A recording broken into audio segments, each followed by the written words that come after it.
Welcome, everyone, to the Witcher 2 live stream discussion with yours truly, Gary from Nerdrotic, Mrs. Nerdrotic, who is to the left of me. I think it might be your right, but I'm not sure.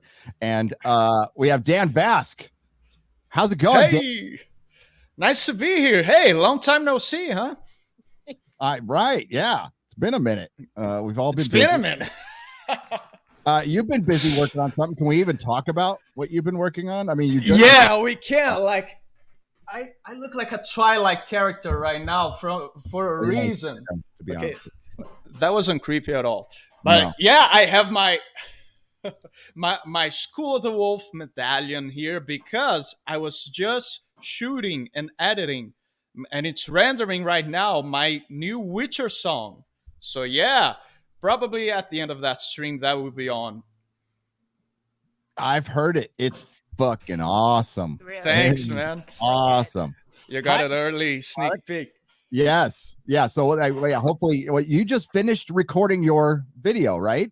Like right now, that's why I look like this. I haven't had time to. And by the way, it's my first time wearing contact lenses at all. So, dude, how do people do that?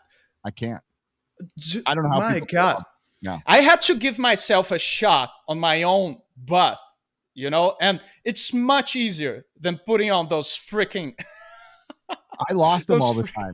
And if you're blind, if you lose them, how can you find them? And then you got to get your glasses. Yeah. I was There's a whole man. touching your eyeball thing. Yeah. Yeah. I have no idea how I'm gonna take those off. So yeah, let's see. And hello, lovely Hi. Mrs. Hi. Nerdrotic. You're Hi. looking very Siri today. Yeah, I actually he has a haircut. this all the time. Yes. Just my Fräulein. Yeah. Yeah. So Witcher season 2. We'll start out with this. Like, I liked Witcher season 1. It has flaws. I gave it like a 7 out of 10, but all the Geralt stuff was fucking cool. Henry Cavill was great. He owns the role, no problem with it. I even liked Yennefer in season 1. I liked her progression, wanting to have the kid. Ciri, some of the stuff was okay, and the out of order progression of the story, didn't have a problem with it at all. As a matter of fact, I think it helped. Now that I've seen linear stuff, I know people think differently, but so what did you think of season 1? Season 1, I was super confused. I actually kind of prefer my stuff a little more linear.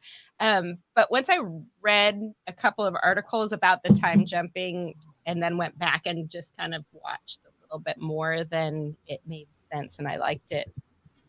All right. I liked it better once I kind of understood what they were doing. But remember, I had that same thing with Game of Thrones when we were watching it. I was like, oh, I get it now. There's like this group and that group, and it's like the converging thing. And that's what happens because I do love to read, but I haven't read these books, which is surprising, which I'm glad I haven't, because, when you read the books, the adaptations are never going to live up to that expectation. Oh yeah, You're to watch the show first.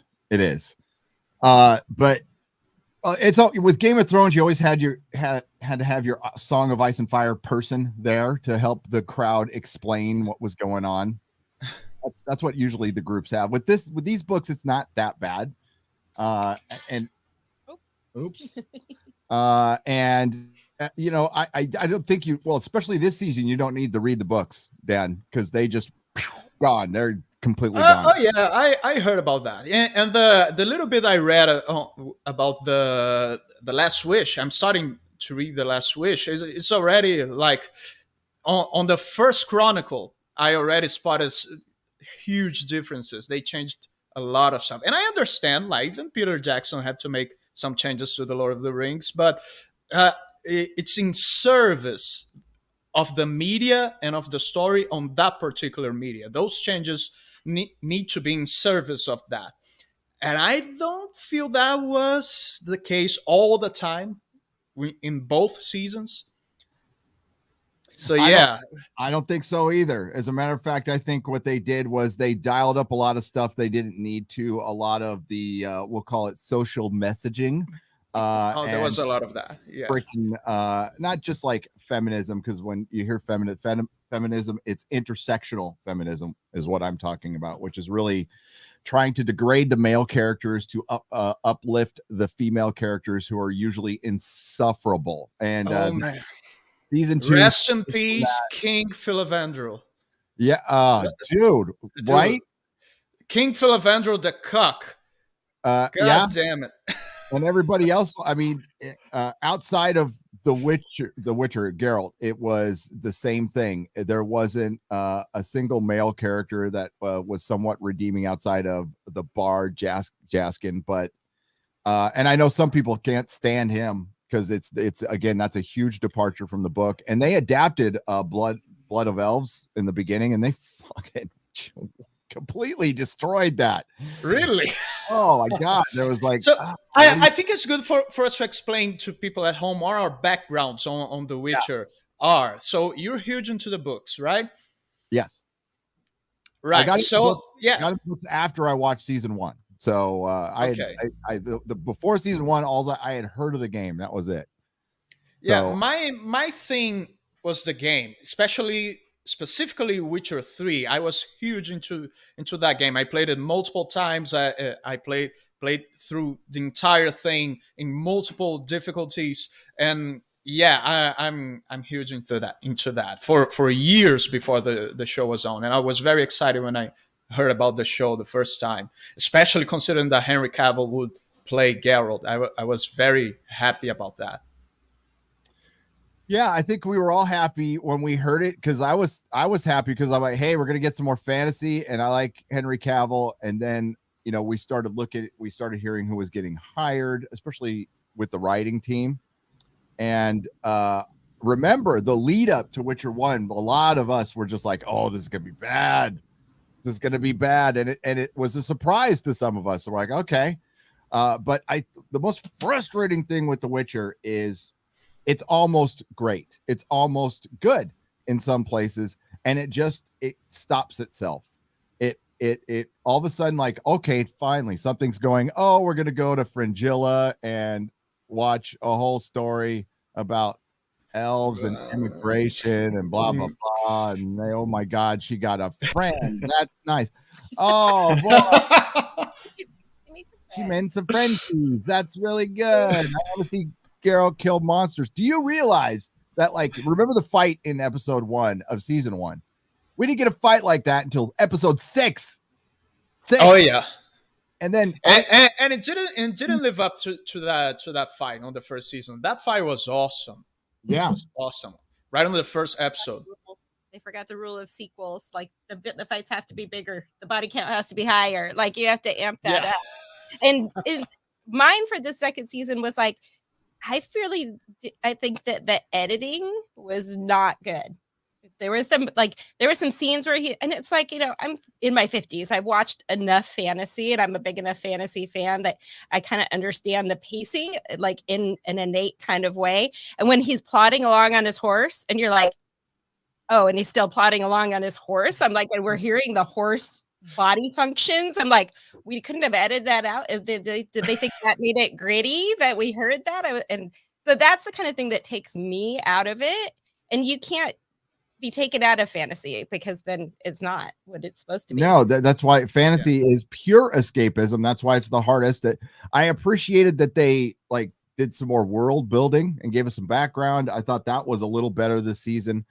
But walking and talking and sitting and talking is not why I watch fantasy. I don't give a fuck about anybody's feelings. I want to see Geralt kill monsters. I understand we have to have characterization, and I get it. But the worst decision, Dan, the worst is Yennefer not having magic the entire. By the way, we're spoiling the shit. What's with that? Yeah, we're doing spoilers here. We need to. Let people know. But what's up with that? They didn't explain it that well. It's just gone. Yeah. Oh, I just watched the second episode, the last episode again. I'm like, I'm not really sure how she got it back, other than the demon was keeping it from her the whole time, and the demon. So that's not a book thing, right? Because Wild Hunt is a game thing. Yeah, no. Yennefer has magic when she is helping the bard escape from an assassin from Dijkstra in the books. right? Or Right. working for Dykstra. And Dykstra was good. I like Dykstra. But, yeah. That actor is great. But no, she's there. There isn't a long period in the books that they are adapting that where she does not have her magic for the entire fucking season. I mean, like, I get it. You want to do the Spider-Man 2 thing a little bit. Yeah. An episode, maybe 2. But like once it got to 3 or 4, and it was clear this is something that sounded great in the writer's room, right? They're like, oh my God, we can just and we can just show how powerful of a woman she is without her magic, and she can science stuff up in the laboratory. It'll be so empowering to little girls. She can wear a huge battle axe, which she were going to use to cut that guy's head, and instead she manages that with like it's made of paper or something. She was there. I was laughing. I'm like, she can't even lift that thing over her head. Look at that little girl. I mean, sorry, Dude. but she's a little thing, man. I mean, there's some women who were in there who could have lifted it up, but they were in the background. And she breaks everything, destroys everything, and she doesn't have her powers, and her arms look like broomsticks, but she still does the thing. It's like horrific. It would have taken like, I don't know, 9 or 10 chops to get that guy's head off. We all knew. That's the thing, is like, we knew what she was going to do. Like, we knew she wasn't going to decapitate. It's like, this is kind of an important character. They're not going to kill him. And we'll talk about Eskel. That's a good point. You know, when she had that, we knew she wasn't going to do it. It was kind of already spoiled in that sense. But this is the writer's room. It's like they go in there and it's like they start, anytime you're deviating from the books, you're going to bury yourself. You know, they always inevitably, and sooner rather than later in this case, paint themselves into a corner where they can't continue their storyline because they're not following the books closely enough. It's like what Dan said. It's like there's there's adaptation for the form, and then there's like painting yourself into a corner. And I have to say, I mean, I admit I'm even a fan of the Shannara Chronicles. Like, I'm not that easy. Like, I'm not that difficult to entertain. Like, yeah, me too. I was quite entertained on that second season. I didn't dislike it on a general note, but yeah, those little things bothered me a lot. Gary, you said you would give the first season a 7 out of 10. 7 out of 10, which what about the 7 out of 10, and I've rewatched it like 3 times. So like I've gone back and watched it again and enjoyed it. Right, I love the format of going back to the 90s of doing short stories, 1 story per episode, but then they are all in service of a bigger arc. I loved that, and I thought it would be sort of like that when I watched the first episode of that season, because the first episode is a whole story in itself, right? And I loved it.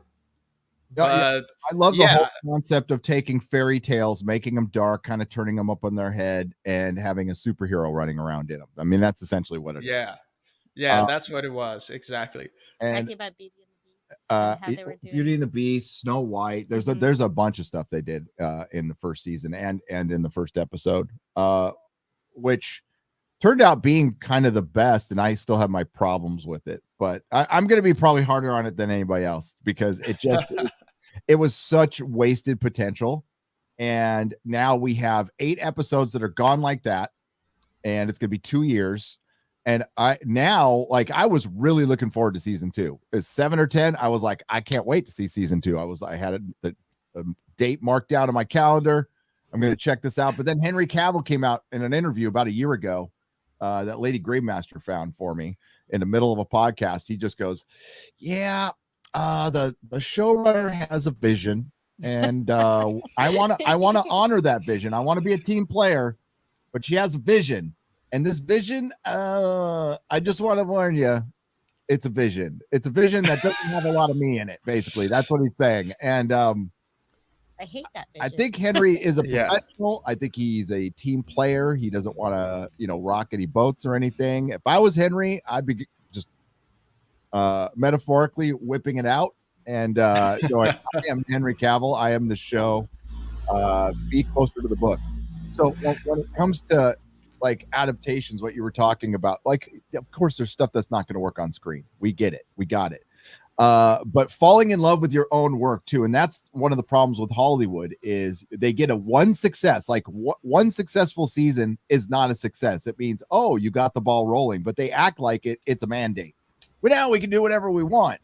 And that's what Laura Hisrich said. She's going to go, I'm going to do more of what I wanted to do in the first season that there was other producers were keeping her from doing, which made the season better, in my opinion.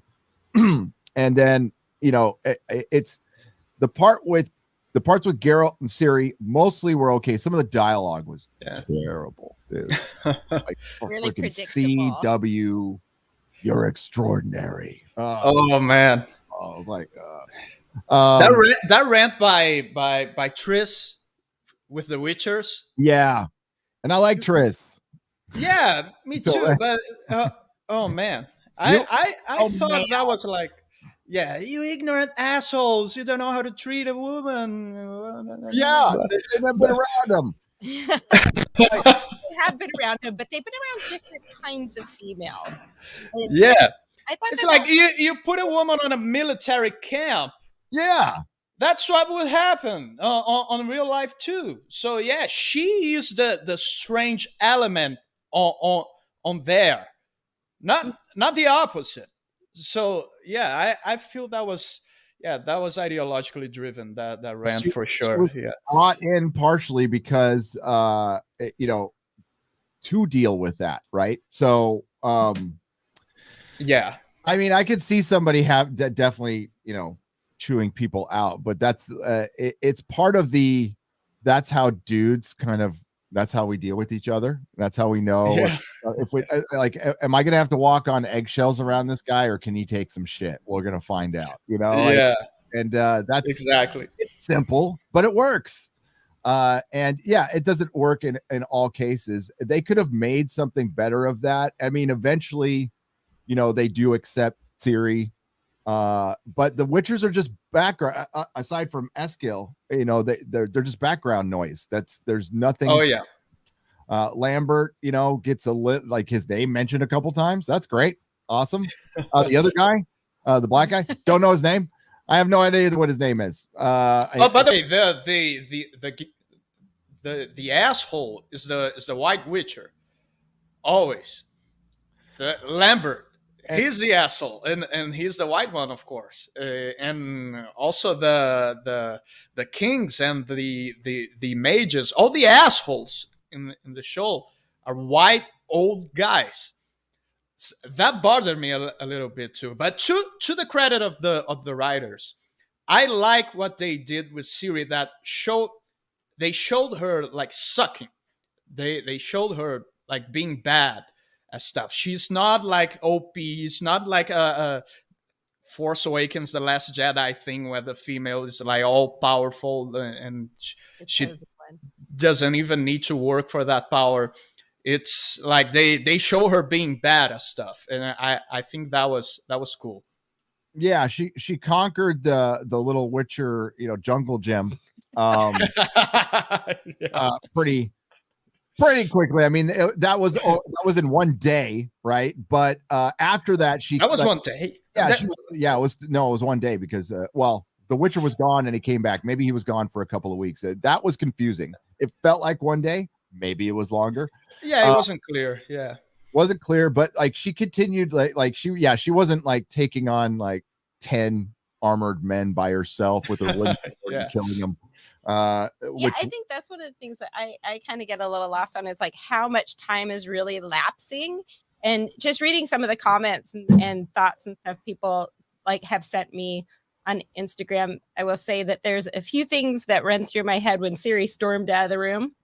And one is that, she storms out of there because she's all kind of butthurt. And it's like, yeah, that's how dudes talk to each other. And the first thing I thought of is like, didn't anybody ever tell her, like, when they make fun of you and they do that? I mean, they like you, like they're engaging with you on their level. But think about back to season 1. I was going to say that when we first saw her. She's dressed up like a boy. She's in disguise. She's hanging out with boys, rolling phones. Like she's a real talking shit to each other. She's a tomboy. So they bring Triss in to act like her governess. and she is kind of this girl on this precipice, right? Like of womanhood. And that's why I'm like, how old is she really? She kind of goes back and forth for me. Is she 11? Is she 14? Like, and those are big changes between those years. And so Triss kind of bringing that, you can see she admires Triss. Like, Triss is pretty and she's feminine. She's like, oh, maybe I can do that. And she adopts that, and she kind of gets a little smack down for it. But another perspective of that is like, this is a when in Rome. Like you said, it's like a military camp. Is it really appropriate for her to be kind of embodying that at that, she's experimenting. Yeah, that's if they're even about it, that's fine. That's what we've always asked for, is more of an egalitarian thing, but that's not what this show does. This show like really leans into, we want to make this a point and an allegory or a message about toxic masculinity. It's like, you are in the middle, you're in the quote unquote Middle Ages in a feudalist society. It's all toxic. It's horrible. It's really fun. Yeah. We barely survived. I don't know how we did. We lived in blood, ate shit for 100 years. It's oh my God. You're like, a few hundred really years. In modern day right now, you can barely send your boyfriend to the store for tampons. Are you really think they're discussing that around the table? Yeah, well, they brought that up in the show. You didn't give her cloth for her blood? Yeah, that was no. What's a blood? Yeah. So, when she said that, I was like, cringe. Oh, but yeah, I'm as Mrs. M. I'm very easy to entertain. So I have a lot of fun times on the parts with Geralt and Ciri with Kaer Morhen. Vesemir was awesome. I loved Vesemir. I think he was pretty cool. This father figure for Geralt. You're gonna disagree. Say it. You can say. I think it was. I like the father figure part of it, but they really again leaned into his vulnerability and his weakness too much, and didn't show enough of his strength for me. All right. And maybe you could go and show, like, they might do this in flashbacks and stuff, some of the horrible fucking shit that the kids have to go through to become Witchers. And, yeah, I wasn't crazy about the actor. I wasn't crazy. Really?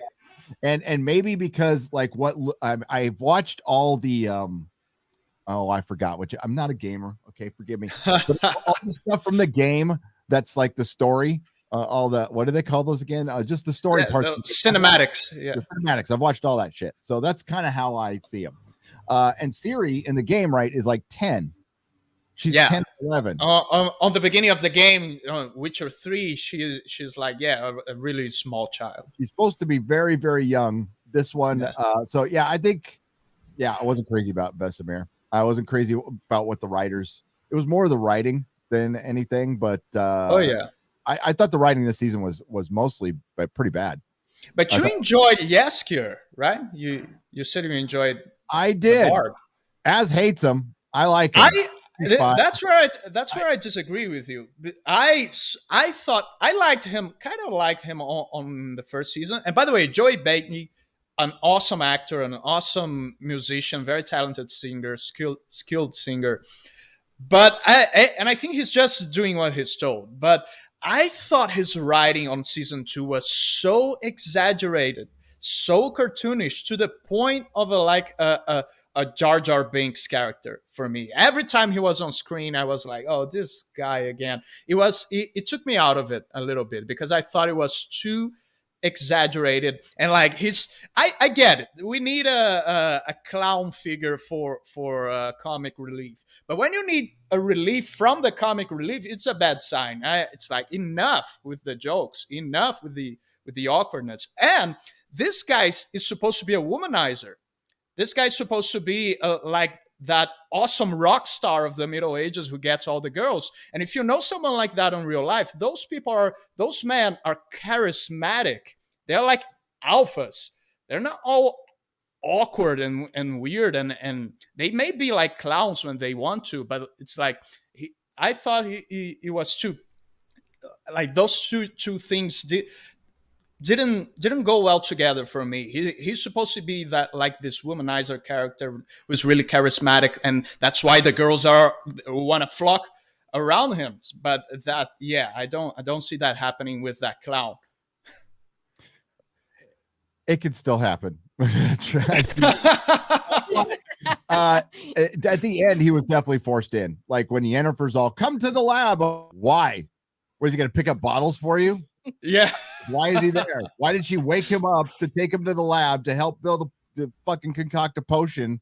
And then he just like, he had to take the rock to the dining and he hall. didn't even do it. Yeah, so yeah, they really forced him in a lot of places, and they didn't need to, because they adapted a scene where he's escaping from a spy in a book where Yennefer helps him escape with a bunch of fucking portals and shit, and they just cut all that shit out. It's crazy. And he's, yeah. So they might retroactively put that in season 3. I'm not sure, but he's supposed to be a spy. So, you know, that was something like necessary that you could have had him doing instead of being a coyote. He was a coyote. So yeah.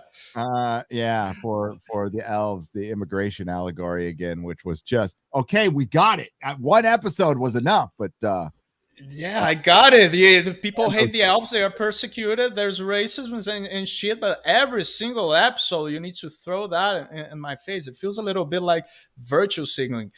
The stuff that they did with your people is unspeakable. And like, okay, I know. I can't draw that conclusion myself. You just wasted it. Explained.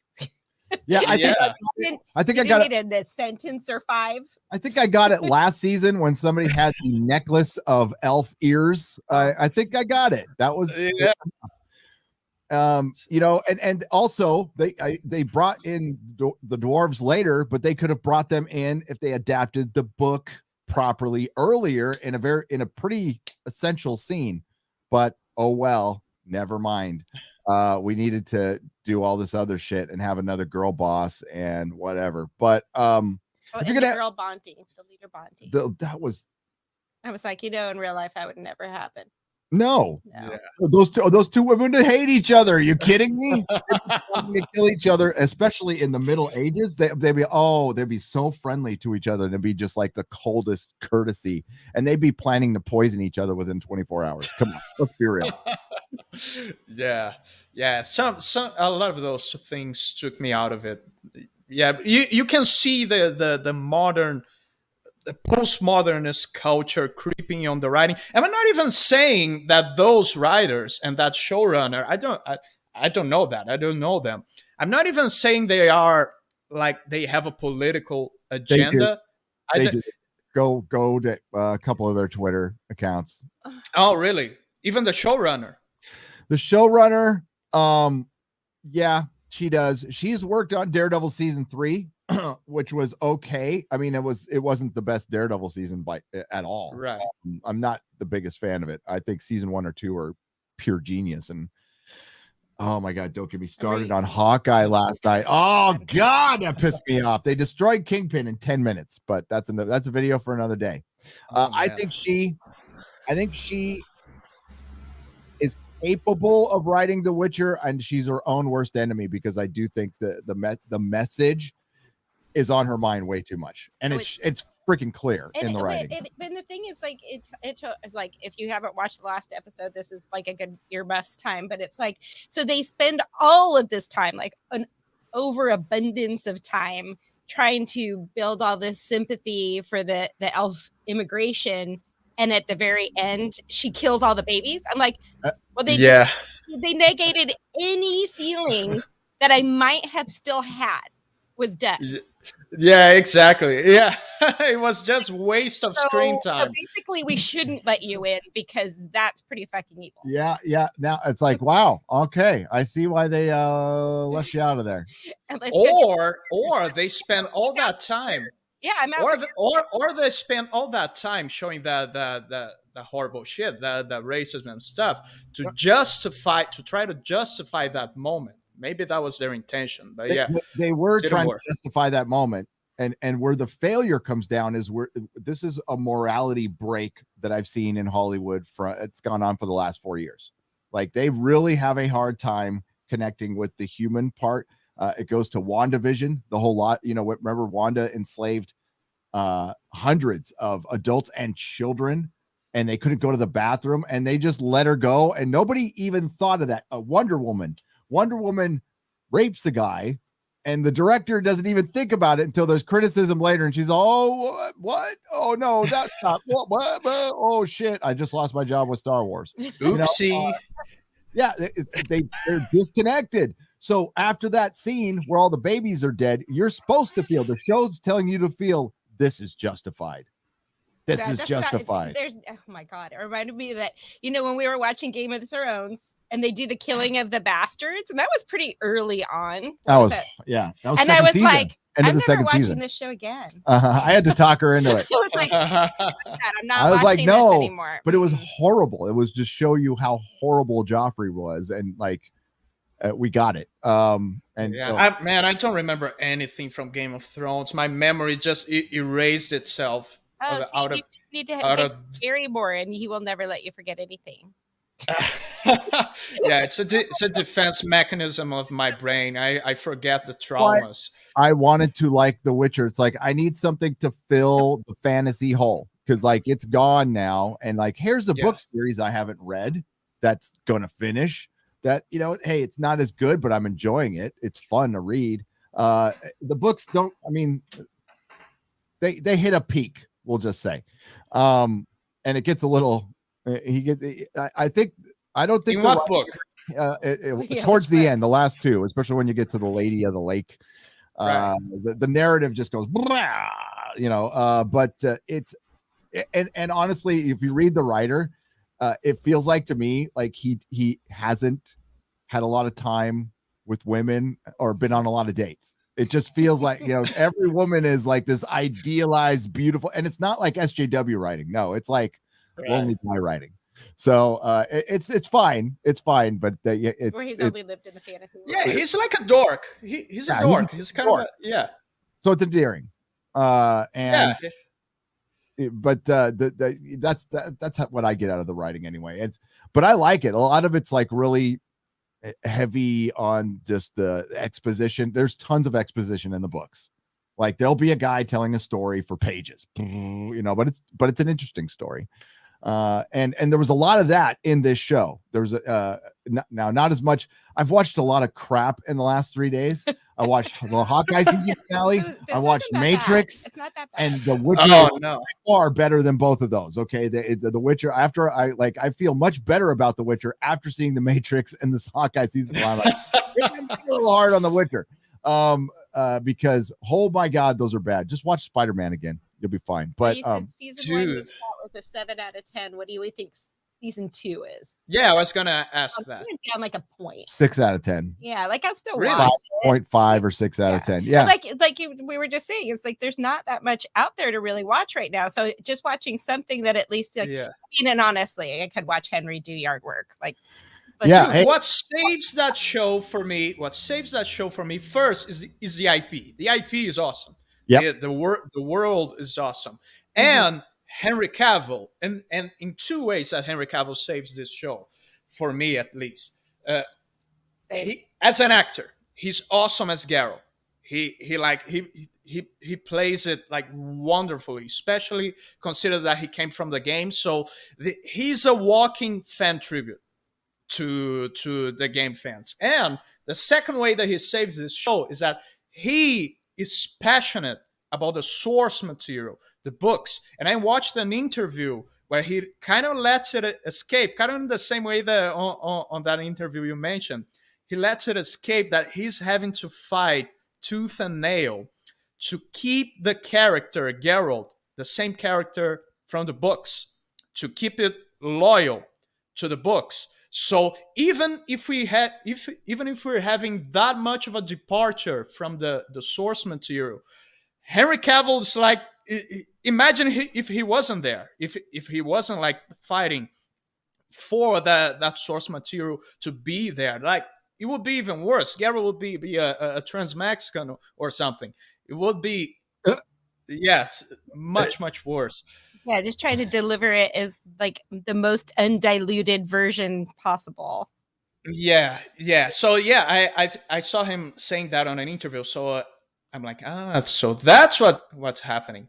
Well, Yeah. So I would give that show the second season a 7 out of 10, and the first season an 8 out of 10. More because of the context that we are. There's so much shit around that. Like, I don't watch anything that's released nowadays. That's releasing in a modern day. So usually hold my attention very long. Yeah, she's the one who goes, she'll try everything and then she'll tell me if she thinks I'll like something, which is less and less these days. and I'll try to listen to the chat. Like Arcane, I tried Arcane. Did you? I did. I tried a couple episodes. I'm like, I mean, like the animation's good. I like it. I don't know what's going on. I might never try watched it. But it's it just wasn't my thing. Didn't say it was bad. It was just not my thing. But with this, like, I rate something on rewatchability. Like, am I going to go back and watch this again? And like Witcher season 1, I've watched 3 times. I don't know if I'm going to watch this again. And I've tried to separate it from watching it again for review purposes. Like, in my leisure time, will I fire this up? Probably episodes. I'll probably do like the first couple and the last couple. That's probably what I'll do. The middle is just dead for me. It's Geralt doesn't fight any damn monsters, and it's like man, I want my lead character, who's the monster fighter, to fight monsters. And a male monster once. Wow. Can he fight a dude? You know, like, why is he always fighting female monsters that are tragic heroes that are, some like that means they like him. Yeah.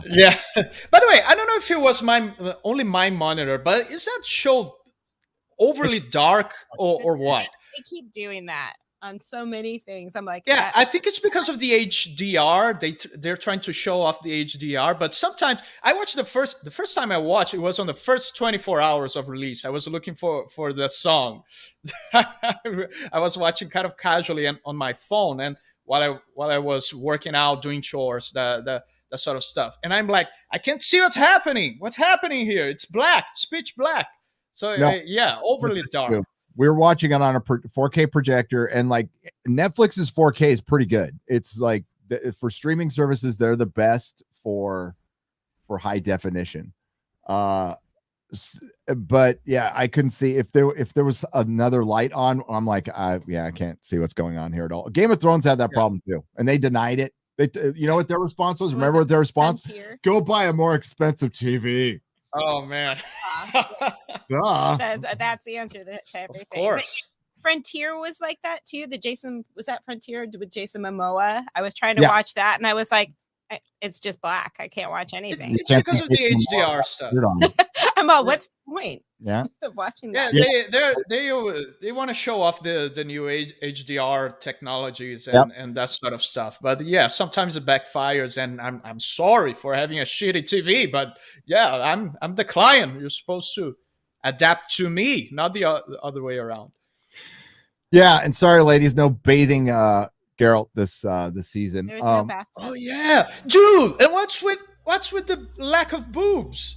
What happened to the boobs? There are 2. They're in 2 episodes. Correct me if I'm wrong. I watch it twice, very casually, looking for songs. But there was purposes only, of course. Yeah, there was monster boobs, and there is whore boobs. So monster boobs and AIDS boobs. That's the only boobs that we got. And while on the first season, I remember feminists gave the show a lot of shit because of the nudity, and I was like, oh no, they bend the knee. God damn it. They bent the knee to they made this for the critics and not the fans, and you're seeing the reversal now. And I even made a video calling out the critics and defending the showrunners on this. I remember, like going, no, like you like, don't make shit for critics. Hollywood, if anybody's watching, critics don't watch your entire show. Okay, they don't. They're mostly reviewing off the screener, which is usually the first 3 episodes, and they never go back and watch the rest. They have their interview pre-written. They're going to be nice enough to get more screeners. They're usually not watching a show. Listen to the fans. And you know what? A lot of fans were saying a lot of shit, but I think en masse, they were saying more Geralt and boobs. And I've done my research, and I think boobs raise your views by 30%. 30%. Really? Yes, that makes sense. Booby butt. It's You were just making that up. years of scientific research. Trust the science. Trust the science. Follow the science, Melissa. I like something that might be a little controversial, but it's like if you think about like women's clothing over the years and all the Victorian stuff, and remember we're in the medieval whatever, it's like real feminism was burning your bra and freeing your boobs. Your boobs. Like, so I'm not really sure how it's empowering us to cover everything up in season 2 because we don't want to be sexualized like that. It's like that's not how that works. Like I understand that when in the first season, like the female actors are like mostly unknown. Right now, the first season is a hit, and those girls are like big actresses now. And I understand that they have a little more leverage into saying, hey, I don't want to do nudity anymore. But that doesn't explain that there wasn't even nudity from the extras. Right. So they were having the entertainment ladies at the Keep there. Was that the Eskel. The Eskel stuff is terrible. It's terrible. That is the worst crime of the show, and that one's got everybody kind of pissed off. Not kind of pissed off, really pissed off. And you know Eskel's what? supposed to be a big thing, right? Yeah. And they chose him. They chose him because he was the easiest choice. When you have so much diversity and inclusivity, but you don't have the willingness to write everybody as complexly, they only see white characters as characters we can write with any complexity, like being evil, like being shitheads. That's all we can be. But they could also be good once in a while. By the way, Stragobor is a conservative. You know that, right? Totally. And everybody else is a cardboard cutout because you're so afraid of writing a character with complexity, and then you'll get called out by some group somewhere. Listen, you're going to get called out by some group somewhere. I'm sure there's some assholes calling out Spider-Man for having 3 white guys in it. I'm sure it's happening. No, it did. It did. See, it happened already. See, like, don't listen to those people. I've always said, like, you don't have to listen to us. Just don't listen to them. Really don't listen to them. Toxic Fandom for $20 says, I understand the book to film adaptations won't be perfect, but this show isn't a book adaptation. It's just poor fan fiction. Fanfic. Thank you. It has the I don't know what the word is. It has the most typical thing from fanfic. It has over praising, like you're extraordinary, you're awesome. Do you know how incredible you are? Do you know how amazing you are? Over affirmation. Once is enough for a show.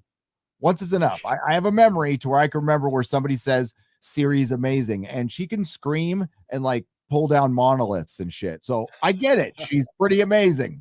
All right. I don't need to be told that once an episode by 5 different characters. And that's what they do in fanfic though, because they tell you, they don't show you. The Castlevania show was a bright light in an otherwise dim field. I'm with Dan on the avoidance of modern content, says Bruce Maximus for $5. I like the first 2 seasons of Castlevania. Yeah, and by the way, please, can we stop joining the cringe fest of calling those cartoons, those Western cartoons, anime? Please, can we stop calling? That's not what anime is. Anime is Eastern. It's not Western. And by the way, I know Netflix wants to capitalize even with the Witcher cartoon and such in the anime market. But that's not the way to do it. What people love about anime is the uncompromised attitude towards politics and ideology. We don't see that stuff in anime. So yeah, that's a good thing to imitate. Not freaking the art or the name. That's what drives people to anime. Yeah, that and the quality and the style. I mean, like anime style. Like that's the one thing I can appreciate about it. I love the style, and it's a lot of it comes from Western media originally. So but they've done it in their own way, and it's kind of cool. I like the Witcher animated show that was on. Yeah, I enjoyed it too. Thought it was pretty good. Yeah. So I was like, all right, maybe I've got a little hope for season 2. No catchy songs from It's a Grift. 5 out of 10. Yeah, no catchy songs. Oh, dude, you got another million views easy. Dude, I hope so. It just finished rendering. That's great. If we're gonna share, we gotta do it in a way where we are, because fucking StreamYard audio sucks balls. Yeah, right. If we mute us, as long as we're muted, it should be better, because if we talk over it, it'll dip the sound on it and stuff. So so you want me to upload it, or we can drive people over to your channel to watch it at the end if you're ready. Make conversation there. I'm gonna read some super chats, right? And then because we can go for a little while longer, I got to jump on. I'm gonna be on open bar later with the Critical Drinker. We're gonna talk more about Spider-Man and probably rip the Matrix. Awesome. Oh man, that Matrix film. I didn't have the guts. I don't have but I'm not angry at it. I'm like, that's kind of what I expected.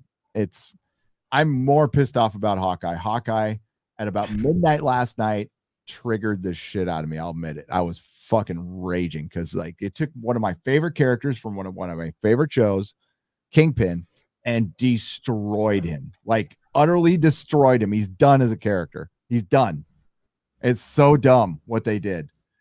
Tell me, Gary.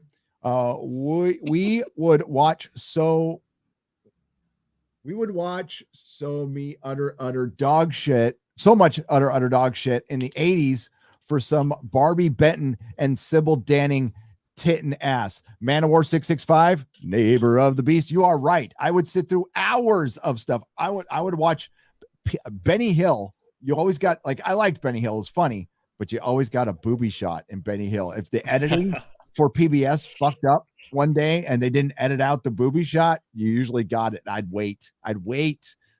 Score. And we didn't have pause. We didn't have pause. Obligatory boob shot. Yeah. But you are correct, sir.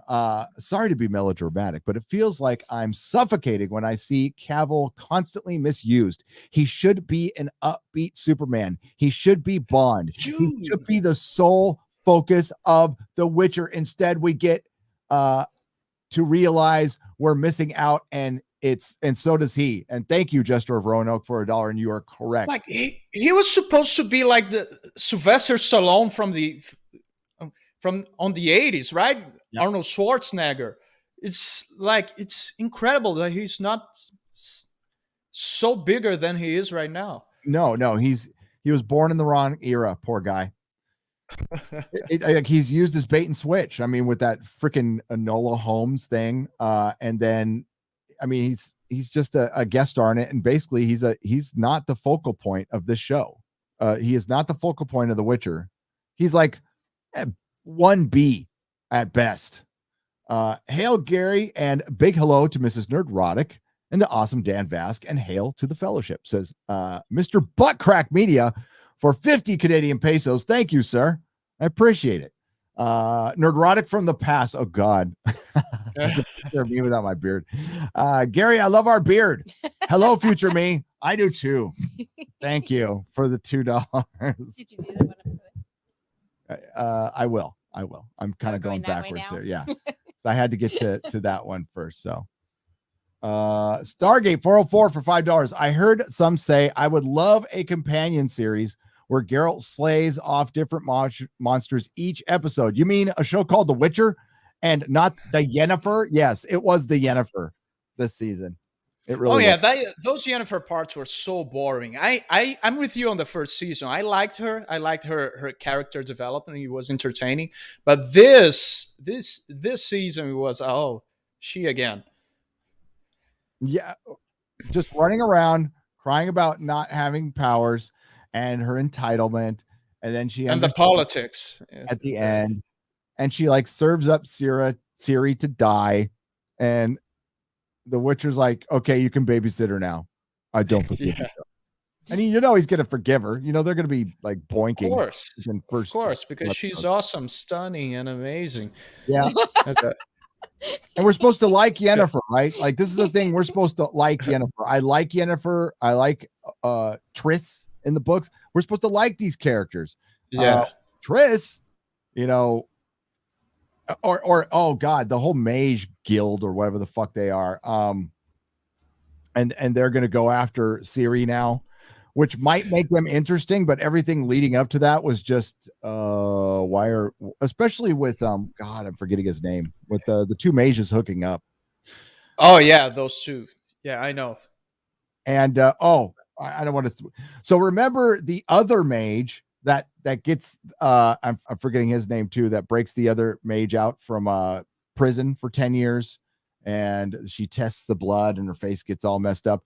They're talking to somebody and you're not supposed to know who they're talking to. I can't believe they didn't reveal that this season. It feels like that one really went nowhere too. It's like, at least reveal who it is. Now, if you read the books, you know who it is, but that one felt like it went kind of nowhere too. And they put a little too much in at the end. I think if you focus on just Ciri and the wild hunt out there, how did you feel about how they portrayed the wild hunt as a game fan? They didn't show it enough for me to have an opinion, but like the first time on the game when you see the wild hunt, it's like this huge, dreadful and spine-chilling moment of like, this is the worst thing ever. This is the worst thing in the world. This is the devil or something. It's your worst nightmare coming after you. It's like the guy has a really deep voice. It's like, it's something like from your worst nightmares. And in this, it was like a bunch of guys riding horses. Yeah, maybe they didn't show it enough. Maybe on the third season, they will be more scary. But in the game, they are much, much, much more scary. I just looked at it like, oh, it's the 4 horsemen of the apocalypse again. Yeah. It's like, how many times have we seen that? And it's like, and it just seemed the same. It was a little underwhelming. Underwhelming, that's the word. It did a better job explaining the convergence of the spheres, but that still needs to be explained a lot more. And that would probably help, especially at the end when they showed right before the credits, they showed the spheres crashing. If you don't understand what the conjunction of the spheres is, just watch the introduction of the game. You will understand a lot better than watching the whole show. The introduction of the game just explains it very straightforwardly. Yes, it does. Great beard, great braids, and Dan Vasc in spades. Love Nerdrotic. Hail the fandom. Also, Mel Gibson as an old Witcher would be amazing. Ooh, Farminger for $10. That's a good one. Mel Gibson and Henry Cavill on the same show. What? You cannot have that in 2021 or 22. No.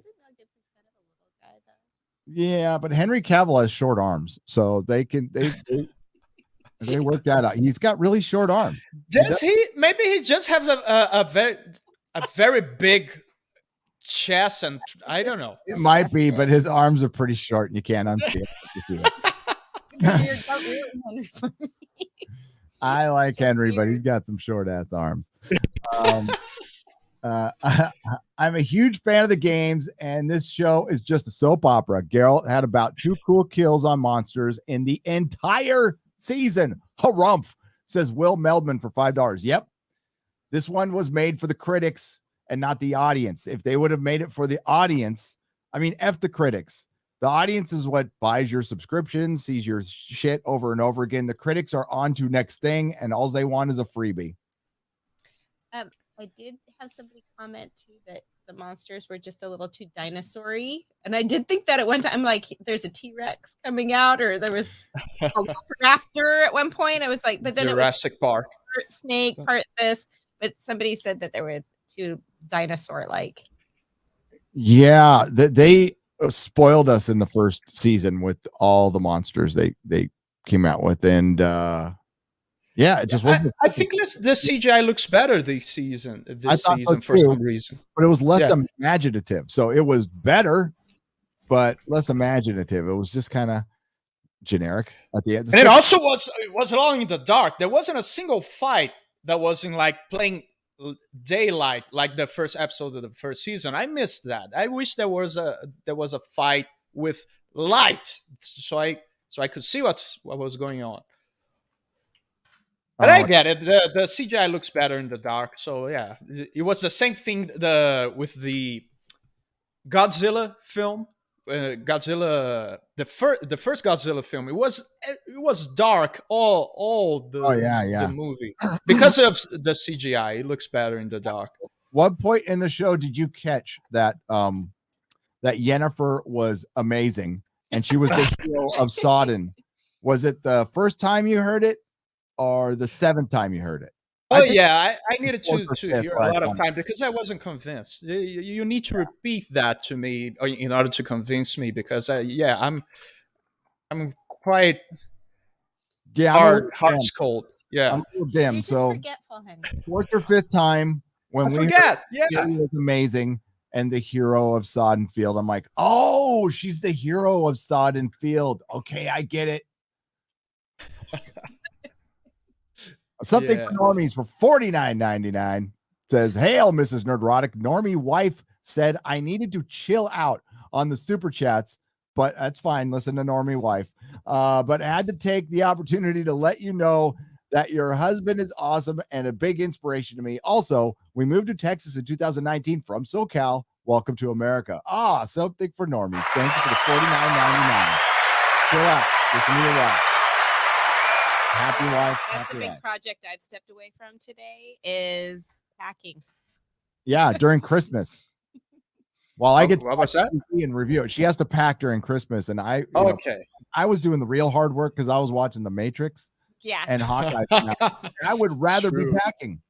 I would rather be packing or staring at a white wall. How about packing and watching The Matrix Resurrections or whatever it is, the fucking name of that? I would start packing like this and break all my shit. Fat Santa Seagal beat up Rianne Johnson. Gary, best wishes to you, the missus, and the family. Dan, same to you. The chat. Thank you. Merry wishes. Modrotics, thank you for all the work. Just remember, beat up Rianne Johnson. I try to verbally do it once a day, just in my mind. It's an exercise. He can handle it though. And happy holidays and Merry wishes and Merry Christmas to everybody out there. It's officially the holidays. I'm in holiday mode. I'm not sending Perry any work. I'm going to leave him alone for a couple of days. How's your holiday season going?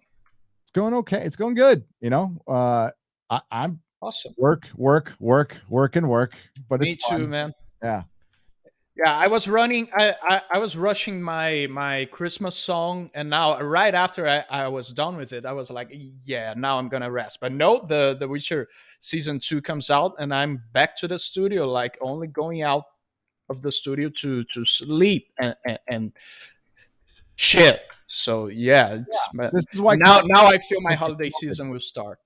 Yeah, this is why we don't get sick, because we don't talk to people. We stay in our room most of the time. Yeah, it's the nerd immunity. The nerd exactly. Immunity. Yeah. We have nerd immunity. The nerd immunity.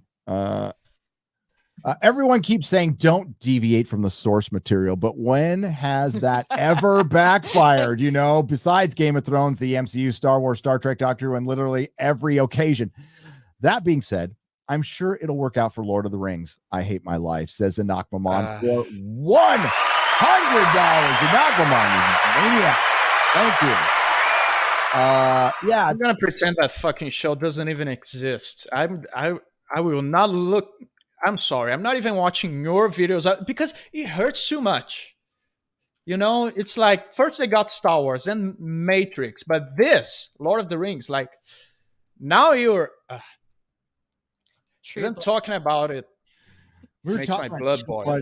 True Blood. It was like that one. The books and the TV show, they were like jiving and then they, as soon as they turned away from the source material, it was fucking terrible. Yep. Oh, Skarsgård's going to be in a movie called The Northman. That looks fucking awesome. We watched the trailer on Real BBC a couple of days ago. It's coming out, I think, in February, March. Watch the trailer, dude. It looks dope. Awesome. I will. Yeah. Okay, I'm just finished to write the description of my video here. Got to put in those keywords, The Witcher, Netflix, all that good stuff. But yeah, sorry if I look like I'm no, it's all right. phasing out, or I got to get some super chats in. We got a hard out period, so I will let you know when we're gonna lead you into the song. It'd be like 15 minutes, 20 minutes. Jane Theory, who I watched your review last night, Jane. I thought it was very good. Go check out the review on her channel. Eskel's story was the worst thing this season. Yes, that was the worst offense this season, I would say, by far. That has all the fandom pissed off. And the explanation from the showrunner is just utter bullshit. The real explanation, we needed a white character to kill, so we just killed one of our white characters. It could have been any other fucking Witcher. Exactly. And they killed a lot of Witchers this season. Yeah, and the lamest deaths ever. So this so this really like dramatic moment in Kaer Morhen. It had to be the white guy, of course. How did you feel like, especially the two deaths of men, and not one but two of guys in their sleep? Not one of them screams. Not one of them says anything, and those deaths were pure symbolism. That's the showrunner's messaging pouring out of her veins. She wants the symbolism of this little petite feminine girl slaying the big masculine white men, and it's very indicative of that little girl standing in front of the bull in New York. That's the shit they love right now, and they begin doing it over and over. Like, once is fine. I get it. Once you get one guy when he's asleep, he doesn't go ouch. But it's like, where's the honor in that? Yeah, it wasn't about honor. It was about the symbolism of the kill, and but I'm seeing it so much. We always have our heroes fighting another hero turned bad, or some possessed monster girl, or somebody who's a tragic hero, like Freckle Jesus. Freckle Jesus was this villain that everybody just loved and was trying to turn, and she's like, I'm too broken, and then it took another woman to kill her. And Falcon, Star Trek, WandaVision, we've had it in every Disney Plus series. We had it with Echo, and just at the end of Hawkeye, it's like the same fucking message over and over again in every show. Like, once in a while, fine, no problem, but like, it's being told over and over and over and over again. And we're like, people are sick to death of it. I'm sick to death of it. That's probably why Spider-Man's making it's going to hit $1 billion in about a day, because people are just desperate for fucking something that doesn't have some stupid messaging in it, or the same fucking story that we saw in the last 5 Netflix shows and in the last 5 Marvel shows. A lot of repeated messaging going on. Merry Christmas, Nerdrotics and Dan. Thank you, Protege. Merry Christmas. $5. Merry Christmas to you. Tasty Waffles, 59. Waffles sound pretty fucking good, to be honest with you. For $5 says, I'm the waffle iron. Well, I'll just go to IHOP then. I'm on that's high class dining for me.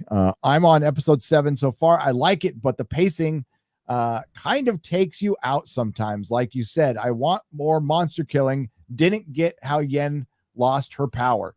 So she lost her power when she went to the floaty hut, and the demon, was the Deathless Witch. Was it that moment? Yes, it was the Deathless Witch who later becomes part of the Wild Hunt. She suppressed her power, and she was able to do that because she could. So I thought it was when she used that like overpowering fire thing in the last season. I got the impression that was when she lost it. I don't know. I may be wrong. Then how can the After demon something. give it back?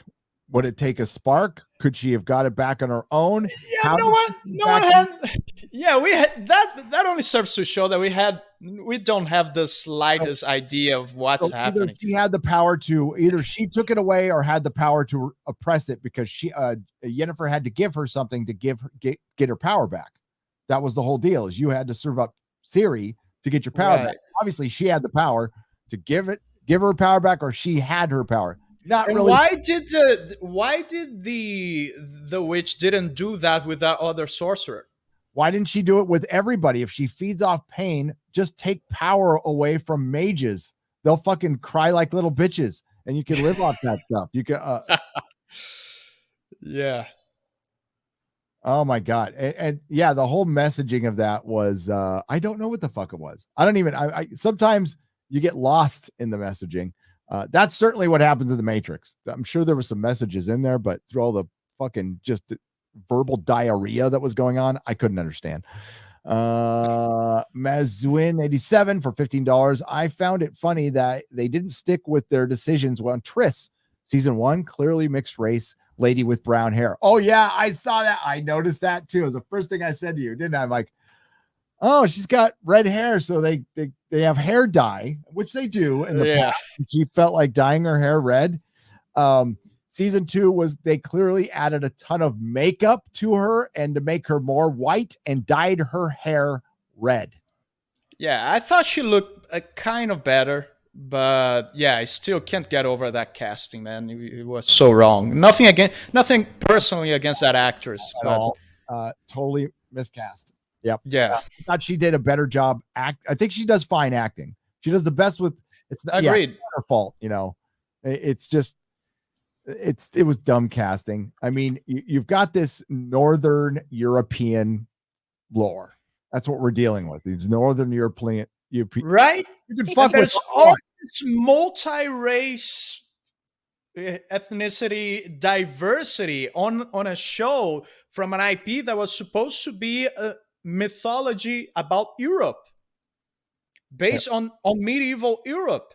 So that kind of breaks the immersion for me. Yeah, there's certain Dykstra. We didn't talk much about him. And what's that actor's name? He's from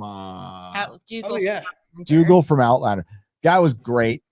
But like when he goes, that's one of the dwarves too. I'm like, I don't think they were saying out of the box thinking. Yeah, I remember that. I thought the same thing. What this? Why are you using those expressions? Remember the little girl in the first episode of the first season? She's like, I want more. It's like we get this little feminist speech at the beginning. It's like, what do you want more of? Milking cows? What are you gonna do, little girl? Witchers cannot be girls. Yeah. That's stupid. That's the stupidest thing I've ever heard. She says that. Yeah, she says that.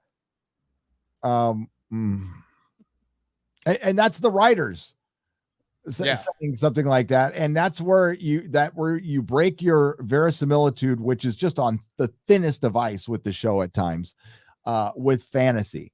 Like, fantasy is about immersion. Immersion is about being accurate, even if it is a fake world. If it's a fake world based on a feudalist society, we're definitely going to have thoughts of what that is. And what George R. Martin did right with the Song of Ice and Fire is he mixed in like real elements of history, the War of the Roses, and then some Roman stuff in that feudal society, and stuck with it. And what he did was show how women dealt with it within those rules, those horrific parameters that they had to live in. They did it through manipulation, beauty. They had to use their fucking wits, which is a strength, which is interesting. But no, instead it's like, let's just put them in armor and have them fight dudes. Okay. And occasionally you can have like your 6'5", Brienne of Tarth, but that's fine. But this one is just like I said, Lord of the Rings is going to have Galadriel in men's armor with her Numenorian female legion fighting Sauron by themselves. Oh no. Grant Kubrick for 350 Zardozes. That's That's a South African denomination. It says ZAR, so I call it Zardoz, which is a movie with why am I blanking on his name? God, I'm getting old. This is terrible. Here, I do that too. So Zardoz. Ooh, that looks cool. Oh yeah, one of those. Sean Connery in a diaper. With suspenders, something from Fifth Element. For those of you who haven't seen it, hang on. I'll share it for you. This is Zardoz. There's a giant head that floats around in the movie and shoots out guns and talks fear the penis or some shit like that. It's the weirdest fucking movie. Yeah, so there's the giant head that says like something about fear the penis. Help me, chat. Fear the penis, worship the penis. One of those two. They're both the same thing. Oh no! Shoots out guns and yeah, that's Zardoz. What year was that? What year does it look like, dude? That is 1971. I think, especially with the Black Sabbath mustache he's got going on. Oh yeah, that's fucking Sean Connery. You got to be, to look like that is 70s heavy metal.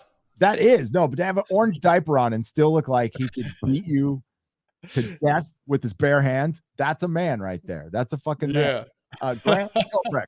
Hail, Gary, Mrs. Nerdrotic, and Dan the Man. I somehow managed to make it through the second season, but man, there is something missing. Why can't they do this right by this show? It feels like there's the roulette table and you keep betting on either good or bad.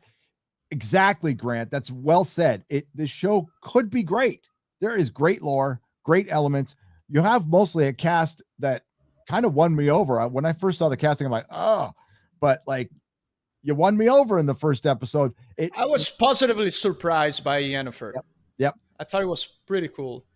I'm going to be cold-hearted on this one. You need a new showrunner. They need a new showrunner. This showrunner just can't get out of her fucking own way. She can't. Keep her on as an EP or something like that, Lauren Hisrich, but she's not capable of writing fantasy with any masculinity, and she is terrible at writing men and pretty awful at writing women at times too. But they can't write men in this show. When they try, they've got Geralt, but they have all kinds of source material to adapt, and they're sticking pretty close to that. But every other dude is weak, and like not every guy has to be weak, especially when it becomes this noticeable. When you have, how many strong women do we have? How many we don't have? Angela, Elf Queen. Why am I blanking on Triss? And then the elf mage, the one who looks like an elf. She's hot. But I'm forgetting her name. One who smokes a pipe. She's a strong woman. Oh yeah. We have like 7 or 8. How many strong dudes do we have in The Witcher? One. Probably one. Sometimes. Most of the time. I'll give you 1.5, maybe. Most of the time he's strong because sometimes. The one scene that I liked when they went to the bookstore and we got some lore. We got some fucking real lore, and they sat down and they brought in that red-haired lady. And I thought that's like something you know that fucking worked. That was an example of like, hey, that's a scene I was interested in. They were going through the lore a little bit. It's like, I love shit like that. They can do that all day. I just don't need fucking political allegory like 5 or 6 times in a row, or like progressing through the whole season. That's just telling the same message over and over again. Okay, I'm done, and I'm ready when you are. But now I can focus. But dude, that Stragobor mage, he's so much of a Republican. He is, and he's a good actor and a good villain. But like, they give him cringe dialogue. They set him up. See, it's the kind of dialogue you can tell it's a setup. You can feel it coming. It's like, oh, he's saying something. This is going to be a setup for a message instead of feeling like a conversation. Like that part when it was he versus the historian. I'm a historian. I know what happened, and that I saw. I saw like a real life dialogue there where we have these woke historians like using authority arguments all around, and I thought it was a perfect mirror, not in a good way, but the showrunner, I think she thinks it was in a good way, mirroring that sort of interaction. It was terrible. So yeah, that Stragobor guy is a conservative, he's a Republican, and the historian is like, hey, you're in the wrong side of history and such. Instead of having one, Stragobor was there, but think of how complex it could be. Is you have the historian's point of view, and then you have a guy who was there, but he's misrepresenting it or whatever. They didn't even do that. Stragobor didn't say anything after that. He was just like, okay. Boop, boop, boop, boop. You know, it's like, what the fuck was that? Yeah, it was such a weird scene. And they're like, hey, we got some over, because we're not killing any monsters this season. We have some extra effects budget. Let's fuck around. Yeah. How the Kikimora do the Nerdrotics manage to look so youthful? It's truly awe-inspiring. Merry Christmas to you, your family, and Dan, says Tutorial Slave for €5. Merry Christmas. Bathing in virgin blood. That's it. Mary, no, the camera is kind of me. It's kind of me. We'll just say I've got a little smudge that I put on it. So do the Sybil Shepherd soft focus. Yeah. Snapchat filters. That's it. Snapchat filters. Paul Cook for £5 British pounds says, Merry Christmas to you. Damn, they cut the balls off of Yennefer. They did. Like, I mean, you make us like the character, and then you just do the worst narrative choice you could possibly think of, and it was all based on empowerment. And it's like, no, it wasn't. What were some of the things you enjoyed? What's some of the things that kept you entertained? Because you didn't give it a 0 out of 10. You gave it a 6. Fighting monsters. That was pretty cool. I thought the effects were pretty good. I thought for the most part, the Geralt and Ciri stuff was better than I thought it would be. But yeah. 6 is based off Henry Cavill as Geralt. That's pretty much it. I like that's what I said. It's Henry Cavill and the IP, right? Yeah, which is awesome. But this thing could be great. It could be fucking great, and it's just not. And it's Netflix inexperience. It's casting a showrunner and not hiring the best showrunner for the job. Yeah, she's on interviews, she's on teasers. She's like they're trying to make like a rock star of her. Yeah, she's not. Yeah, I feel bad for her actually, because she's definitely being used as a token, as a pawn, and obviously, as you said, she has her own agenda. But to give the devil his due, I don't think she is as egregious about it as most of Hollywood is right now, especially nowadays with the Disney stuff, Marvel stuff. Like, she seems to want to promote the show and to be smart about it, to be entertaining on the interviews. She doesn't bring up that sort of stuff. At least that I've seen it. She tries to play it. I thought she was pretty good in interviews after season 1. I haven't seen what she said. A little flippant about Eskel. I found that a little flippant. Because that should piss off the fandom, and I think it's going to harm the show. I do think the season being slow, well, however you feel about it, the season was slow. So people are going to say they liked it, but they're not going to go back and watch it as much because it is fucking slow. And then doing Eskel dirty, I think that's going to have a cumulative effect that's going to erode the normies, and plus 2 more years till season 3. I mean, Geralt will bring a lot of them back, but you do this one more time, show's done. Will it be 2 years again? It'll be 2 years.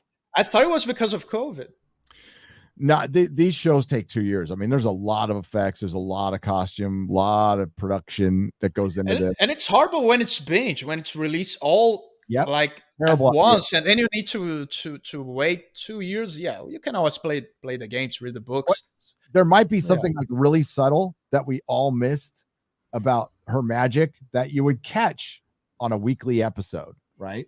So when you're watching everything all at once, your wife has a wine glass in front of the projector for half the scene, and I'm like, hey, it looks kind of cool, but I can't see through the wine glass because we're moving. We have it's a little nice. And there's like little things that happen, like your dog walks in front of the projector. It's like, wow.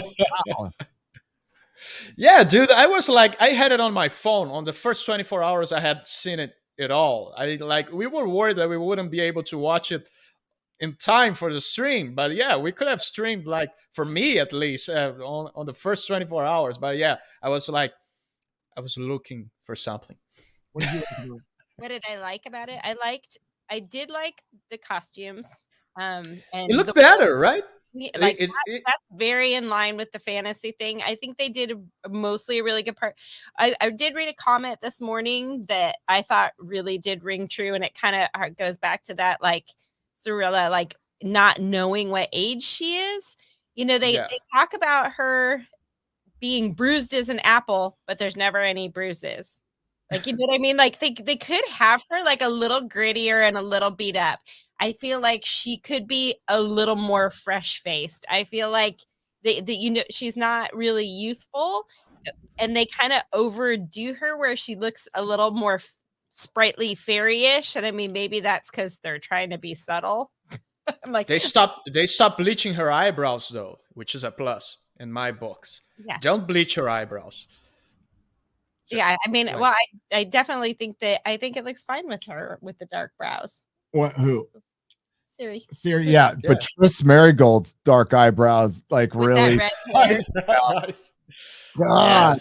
Look up, very dramatic eyebrows. So, yeah, she does. I mean, there's dramatic. Like That's a very nice way to put it. they're dramatic. Eyebrows. But yeah, I mean, what I did like about it, I mean, it's really, really 50-50 for me at this point. It's like, will I still watch it? Yeah, maybe, but it's like 2 years from now, am I going to still be excited about it? And at the pace that they're phasing Henry out, like, how much of him is really going to be in season 3? So it might not be worth my time. Yeah, and I think we need to think about that. How much of that excitement and hype and like enjoyment out of the show is just because it's The Witcher? It's just because of the IP, and it's a beloved IP. The idea of The Witcher over what is actually being executed on screen. I think half. I think about half of the hype from the show comes from that. Yeah, I tend to agree. I don't think it's that high a quality of show. I think like it is aesthetically, but as far as writing, it's at times very CW. Yeah, and I mean, I think between now and then, I can cover the books and be done with it. Yep. And not feel like I even need to watch 3. Yeah.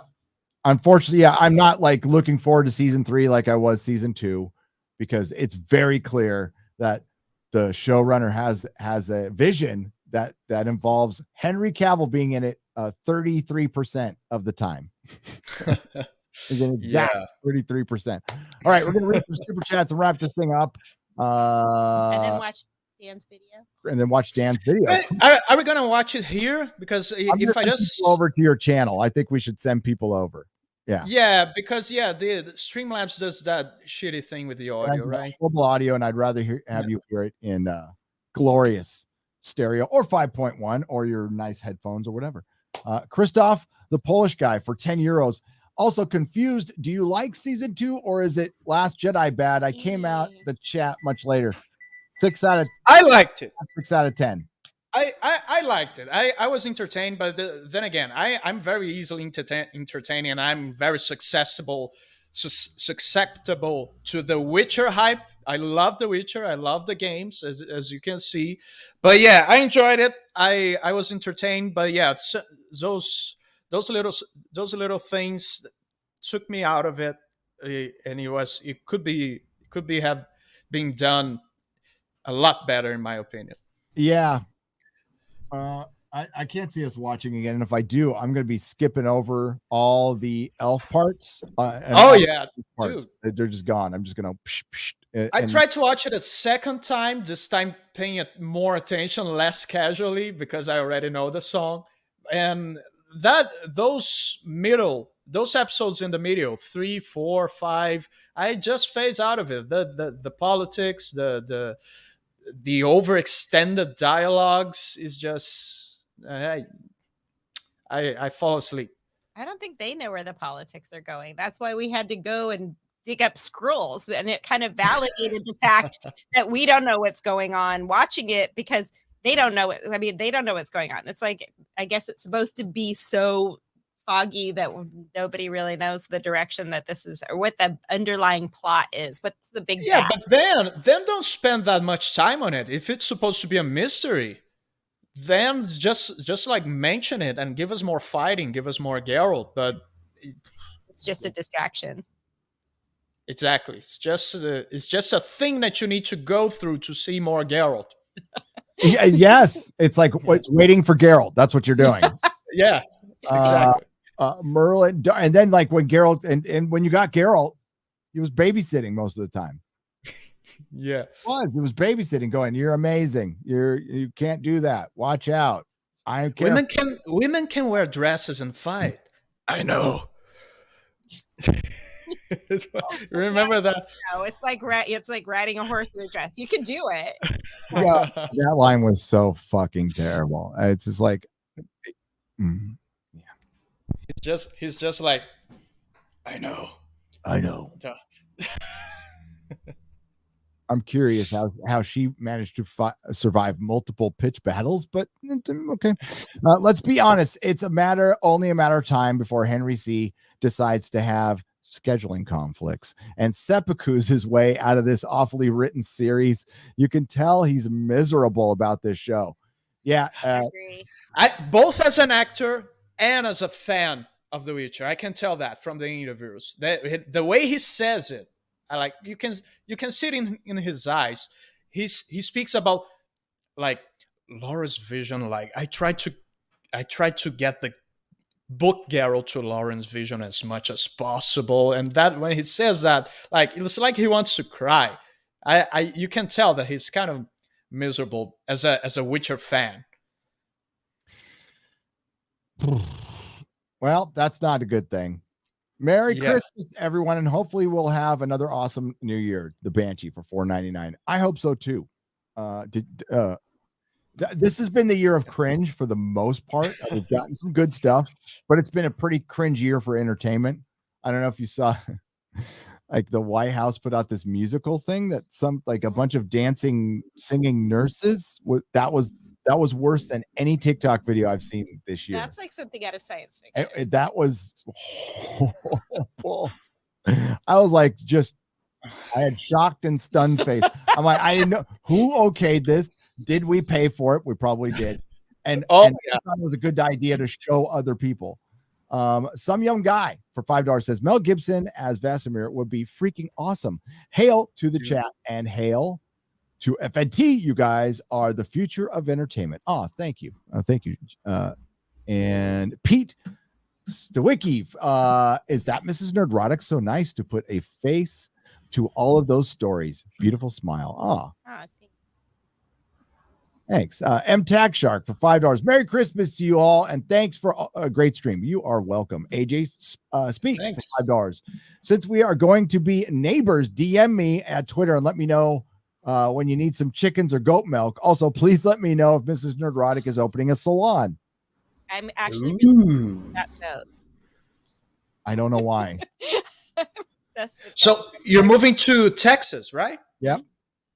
Yeah. Nice. I wanted to find enough of a spread that we could have our own goats and chickens, but with our travel schedule and our internet needs, that had to be compromised. So we are a little bit more in town. Yeah, we gotta have that. You got to be able to get the internet. Kind of important in my line of work. Yep. I never want to hear him complain about the internet ever again. Oh, I'll so that was a complain. goal. That I'll was a goal. complain But about yeah, something. definitely. What You are know, you I manage talking the about? Instagram, and if you message Crazy? me there, I can pick up the eggs and the goat cheese. The goat can go live on Comics Division's property. Christoph, the Polish guy, for 10 euros. I hope they resurrect Eskel. Maybe it was an imposter they killed. I hope.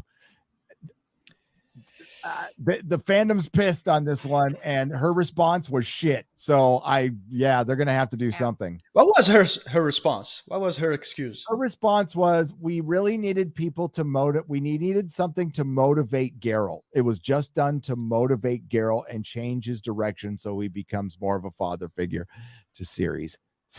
So that's why they killed Eskel. So kind of a Han Solo thing then. The guy into duty, the guy who's a slave to duty, needs motivation. So you're going to kill the mirror image of him. That's the most self-absorbed shit I've ever. It's fucking bullshit. Yeah. No, they're like, we need a white guy to kill. Let's kill Eskel. Oh, the fandom likes him. Oh shit. Yeah. Because some of the writers for the show don't like the fandom very much.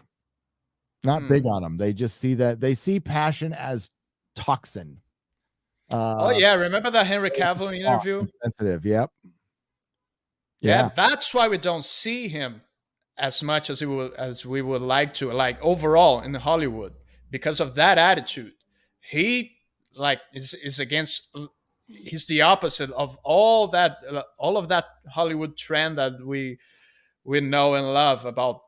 Hey, you are not our clients. You are our, I don't even know, our kids that we're supposed to tell how to behave. They there isn't enough. There aren't enough natural characters in this show to kill off somebody like you. Can't afford to kill off an Eskel. You need him. You needed somebody. How did Jane Theory put it? He was automatically loved. So there was less work for you to do as a writer.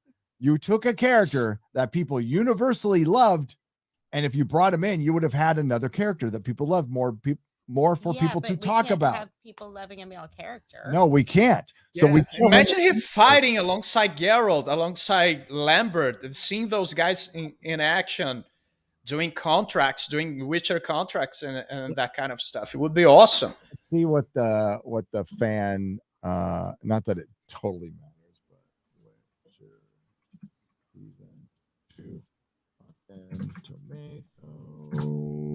Let's see what the fan, because the fan thing dropped quite a bit. Yeah, because it was up around the 70s. Now it's at 62% audience score on Rotten Tomatoes. Yeah. Okay.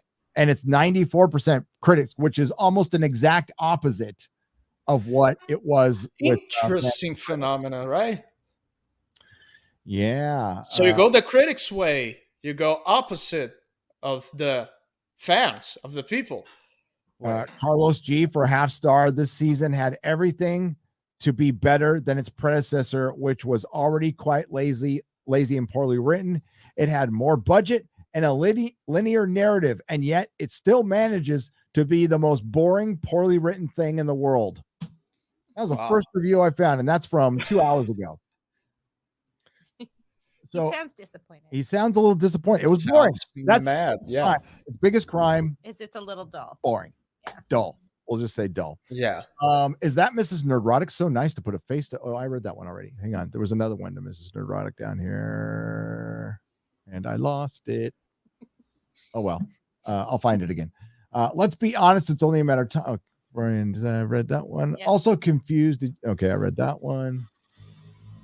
No, we read that one. Oh, he wanted to know if I was going to open a salon. I have to get unpacked first. I don't know. We'll see. We will see. And is this a first time Mrs. Nerdrotic is on the show? No, it's not. It's just been a long time. She was on for Westworld season 2 back in the day, but it's been a while. Welcome, and we have a very similar thing here. So Witcher season 2 is not as bad as Westworld season 2. It's not. Welcome. We have heard so much about you. Keep keeping Gary in line. He's unorganized without you. That's true. No. Gary, what is something that The Witcher season 2 is better than released in modern times, and what is something that is worse than released in modern times? Everything on Disney Plus. Okay, that's not a huge achievement, but awesome. Yeah. It's not better than, I mean, I guess the Suicide Squad, Nobody, Ghostbusters Afterlife. Oh, that's a big one. Yeah. And Spider-Man. Yeah, of course. Snyder Cut, which I consider Snyder Cut. Yeah, I'm a big Snyder Cut fan, so I liked it. I liked it. You awesome. Know, this is totally off topic, but there is a very similar argument with the Snyder Cut that there is with Spider-Man No Way Home. Very similar argument. And I see some DC fans going after Spider-Man No Way Home. It's like, guys are kind of arguing about the same thing when it comes to characterization, realization, and it's how they dealt with Peter Parker. They retroactively dealt with Peter Parker, and they retroactively, they built up the Superman. He had to learn some lessons first by killing people, and then he does it. So they did. That's a very similar progression that they did with No Way Home, not with killing people, but like doing shit backwards. You're arguing about the same thing, essentially. Interesting. So, yeah. Dirk Gix 24, thank you for the $5, and Harley Dave, thank you for the $5. With Magos for $5 Australian. Mrs. Nerdrotic looks like she belongs in Assassin's Creed Valhalla Legend. Oh, that's awesome. That's true. Is that good? That's totally true. Yeah, it is. It's calling you a female Viking. There you go. So she does exist. Welcome, Mrs. Neurotic. Aaron Pike. Really making it up the whole time. She's not a fruit of Gary's imagination. No. Nova Conscientia for $5. Basilisk. Do you not see my previews comments? Previous comments. Basilisk. That's what they're fighting. Basilisks, which are lizard-like, right? The heart. I don't think I did though, Nova. Sorry about that. Thank you for the $5. The heart and soul of Nerdrotic on screen. Amazing. Also, greetings to the Dandelion from Brazil. Merry Christmas from Germany. That's right. Toss a coin. Go watch my video after that stream. I wonder why they dropped that name for the show. Yeah, right? What? Dandelion. That's the bard's name in the books. Yeah, because that's the thing you want to be loyal to the original books. The name of the bard. Not the lore. Prophet of the Dragon for $10 says, I have not read any of the Witcher books, but I can tell you Geralt is being shelved for female characters. Sounds like another show I complain about. Should be an easy win, Geralt killing stuff. Yeah, they're not taking the most obvious and financially profitable course. And the one that would make the most fans happy, men and women, is Geralt. It's a given. It's yes. so easy. But they're like, no, we have like printing money. Just do it. The writers are more interested in writing about the elves' immigration than they are in Geralt. You can tell. You can absolutely tell. All right, I'm gonna have to get the rest of these in a square up. I tried to get to all of them, but I do have to go. Toxic Fandom for $20. I understand book and film adaptations are perfect, but yeah, I read that one already. Okay. Sorry if I missed anything, but I'm on a hard deadline because I got to get, they got to get, you got to get, and let's do this, man. So throw the link in the private chat. All right. I'm going to make it public right now. Could you throw the link, make it public, throw the link in the private chat, and then I'll pop it in the chat. It's awesome. Really good. Really, really good. Thank you. Really good. Okay. It's out. And there you go. Awesome. I'm going to copy that. Then I'm going to copy that. We're going to go to. Here we go. Thanks for the plug, by the way. Oh, I appreciate it. Go get them. Go rate them. Go watch some new Dan Vasc. Thank you, everyone, for joining us. Yeah, go see that. Is there anything you want to plug before you go, or just? No, that's it. Go watch the video. That's my plug. Go watch the video. And anything you want to say? Bye, Dan. And bye, Mrs. Ann. It was nice meeting you in first person. Person adjacent. Yeah. And thanks everyone in the chat. Thanks everyone who left a super chat and a donation. I'll get to them in a square up. Sorry. And thanks for everyone who joined us. Thanks to the Nerdrotics. We will see you on Friday Night Tights with It's a Gundam and Mauler. But if you're not sick of me yet, in about 20 minutes or so, you're going to see me on Open Bar with Critical Drinker. See you then. Ciao. See ya.